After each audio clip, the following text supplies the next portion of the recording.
$9 billion evaporated into the ether, leaving behind nothing but a shattered illusion and thousands of terrified patients. At the height of its power, a revolutionary health tech startup promised to change the world by running hundreds of complex medical tests from a single drop of blood. Instead, it delivered one of the most audacious and dangerous financial frauds in modern history.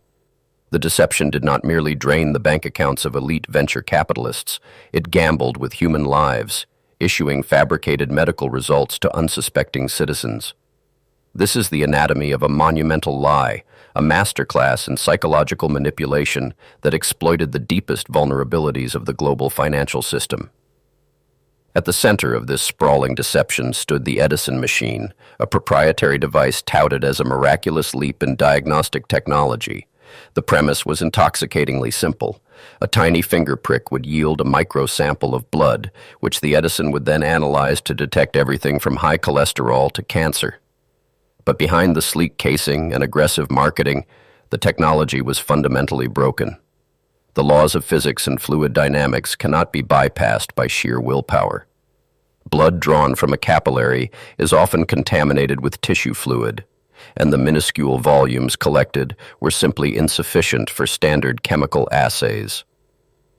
Elizabeth Holmes, the architect of this grand illusion, understood that Silicon Valley was less interested in peer-reviewed science than in the narrative of disruption. Dropping out of Stanford at 19, she meticulously crafted a persona designed to project absolute certainty and visionary genius. She adopted a signature black turtleneck, lowered the register of her voice, and spoke in messianic terms about democratizing healthcare. This calculated psychological profile weaponized the tech industry's desperate desire for the next generational prodigy, effectively blinding seasoned investors to the glaring absence of empirical data. The meteoric rise of Theranos exposed a catastrophic failure in standard financial protocols, specifically the practice of due diligence. In traditional investment banking, due diligence requires a comprehensive, independent audit of a company's financial records, intellectual property, and operational viability before capital is committed. Yet, in the hyper-competitive environment of private equity, the fear of missing out on a unicorn valuation overrode basic financial prudence. Elite investors handed over hundreds of millions of dollars without ever demanding to see the Edison machine actually work, blindly accepting the founder's assertions as empirical fact. To maintain the facade of a functioning technology, the company resorted to an elaborate bait-and-switch operation hidden deep within its Palo Alto headquarters. When the Edison machines repeatedly failed to produce accurate results, technicians were instructed to secretly route patient samples to conventional, commercially available blood analyzers purchased from established medical suppliers. Because the traditional machines required larger volumes of blood, the startup's lab workers were forced to dilute the tiny finger prick samples, a reckless procedure that virtually guaranteed wildly inaccurate and erratic diagnostic outputs. Securing this monumental secret required the construction of a deeply paranoid corporate culture, enforced by the company's president and chief operating officer, Sunny Balwani. Operating as the primary enforcer, Balwani implemented a draconian regime of surveillance and intimidation. Departments were strictly compartmentalized, preventing engineers from speaking with chemists, and IT administrators monitored employee communications with aggressive scrutiny. Anyone who questioned the efficacy of the technology or the ethics of the laboratory practices was immediately terminated and threatened with ruinous litigation. The localized deception mutated into a nationwide public health threat when the startup aggressively scaled its operations into the retail sector. Striking a highly publicized partnership with Walgreens, the company opened wellness centers inside pharmacies across Arizona and California. This move transformed a Silicon Valley investment scheme into a systemic hazard as ordinary consumers began making critical medical decisions based on fabricated data. The financial valuation skyrocketed on the back of these retail contracts, creating a massive influx of capital that further entrenched the fraud. The human cost of this retail expansion was immediate and devastating. Patients received horrifying false positives for HIV, terrifying misdiagnoses of prostate cancer, and dangerously inaccurate readings for blood clotting medications. Pregnant women were falsely informed they were miscarrying. The profound ethical breach of intersecting unverified technology with human health demonstrated a chilling disregard for life in the pursuit of immense wealth. The victims were not merely defrauded out of the cost of a blood test, they were subjected to severe psychological trauma and potentially lethal medical mismanagement.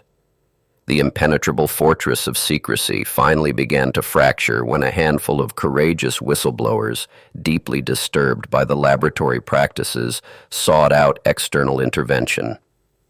Young employees, fresh out of college and uncorrupted by the promise of stock options, quietly documented the systemic data manipulation.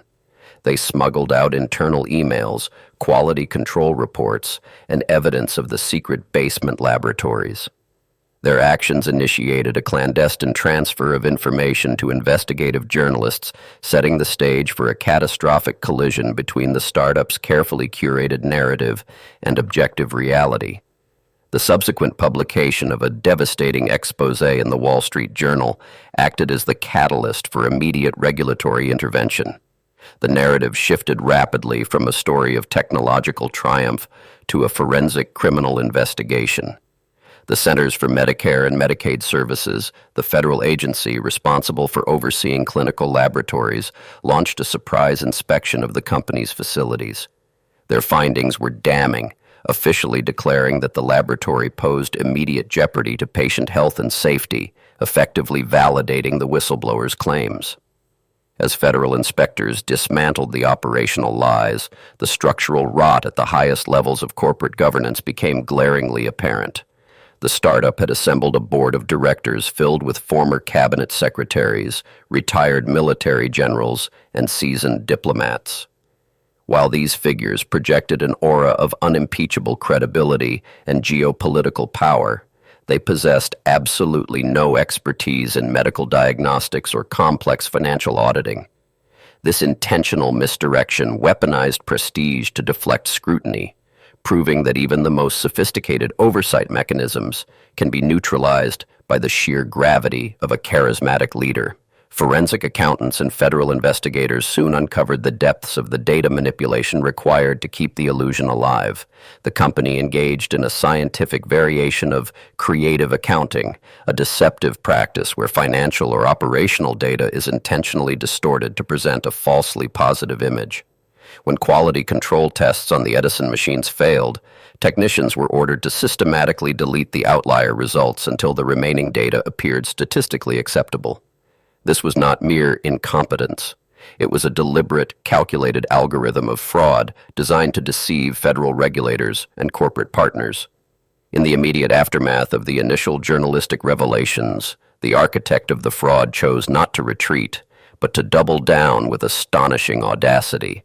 Appearing on national television, she portrayed herself as a visionary martyr, claiming that disruption always invites attacks from the establishment.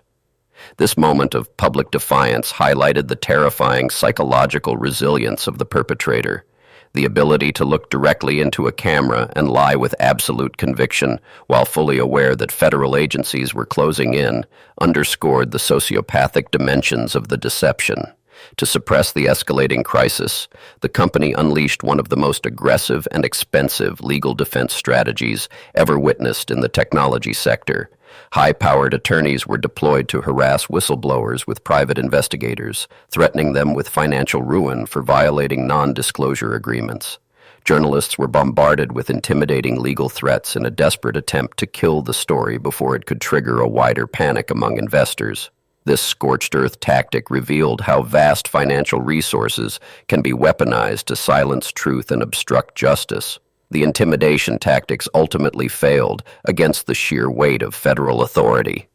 The Securities and Exchange Commission formally charged the executives with massive fraud, detailing how they had raised more than $700 million through an elaborate years-long scheme.